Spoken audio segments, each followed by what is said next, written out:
मेरे साथ जगदम्बिका पाल जी हैं। वक्त संशोधन विधेयक को लेकर जो जेपीसी गठित हुई थी उसके प्रमुख आज जंतर मंतर पर तमाम मुस्लिम संगठन जो प्रस्तावित वक्त संशोधन विधेयक है उसके खिलाफ मोर्चा उन्होंने खोला है।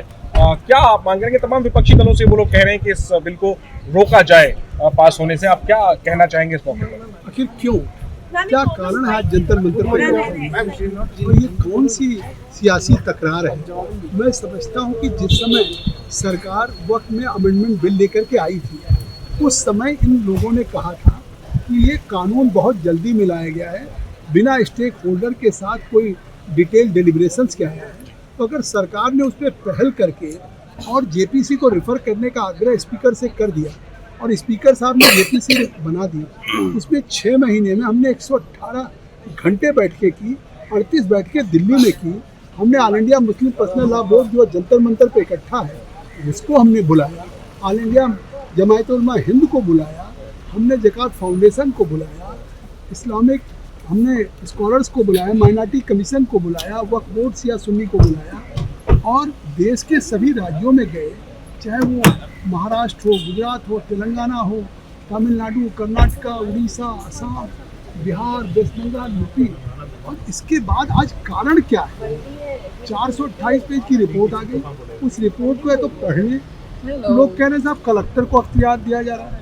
इसका मतलब रिपोर्ट भी नहीं पढ़ा और इसके बावजूद इकट्ठा किया जा रहा है। जैसे 3 तलाक में इकट्ठा किया गया, जैसे कहा गया कि अगर आर्टिकल 370 और 35 पास हो जाएगा तो जम्मू कश्मीर खून के नदियाँ बह जाएंगी। गृह मंत्री अमित शाह जी ने पास किया, आज दुनिया का सबसे फेवरेट डेस्टिनेशन बन गया। आज 3 तलाक अगर मोदी जी ने की सरकार ने समाप्त किया तो आज वीमेन जो मुस्लिम्स हैं कितनी सिक्योर्ड है। तो मुझे लगता है इसके पीछे कोई आधार नहीं है, कोई कारण नहीं। मैं चुनौती देता हूँ कि अभी भी आज गुमराह कर रहे हैं कि हमारी खानकाह चली जाएगी, मस्जिद चली जाएगी, ईदगाह चली जाएगी। तो ये तो केवल देश के लोगों को गुमराह करने की कोशिश। क्या आप जंतर मंतर जाएंगे और ये जो सारे बिंदु आप कह रहे हैं कि वो लोग कंफ्यूजन में है या कंफ्यूजन फैला रहे हैं, आप अपनी तरफ से क्या तस्वीर साफ करने की कोशिश करेंगे? क्या आप चाहेंगे कि आप जंतर मंतर जाएं और उनके आपको साफ कर दूं, कानून इस भारत की पार्लियामेंट से बनता है, जंतर मंतर से नहीं बनता।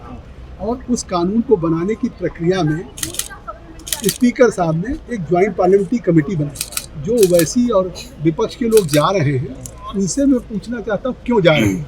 जब आपने जेपीसी में अपनी report the, report clause by clause पे वोटिंग हुआ, उसके बाद भी डिसेंट नोट जितना आपने दिया उसको भी हमने अपनी रिपोर्ट में ऐड किया। अब क्यों जा रहे हैं?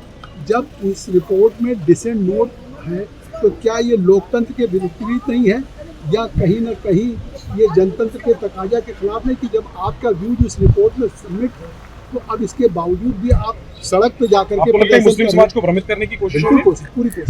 ठीक है, जगदम्बिका पाल बता रहे हैं कि आखिर आपत्ति किस बात को लेकर है। विपक्ष के और साथ ही जो तमाम मुस्लिम संगठन है सबकी बात जेपीसी में सुनी गई और जेपीसी उसी तरीके का एक कदम है सरकार का जैसा 370 अनुच्छेद हटाने का और 3 तलाक का प्रावधान खत्म करने का प्रावधान सरकार ने किया था। कुछ उसी तरीके से ये वक्फ संशोधन विधेयक जो है वो सरकार लाने जा रही है और इसको लेकर के जो मुस्लिम संगठनों की मुहिम है उसे भ्रम फैलाने की मुहिम करार दे रहे हैं जगदम्बिका पाल।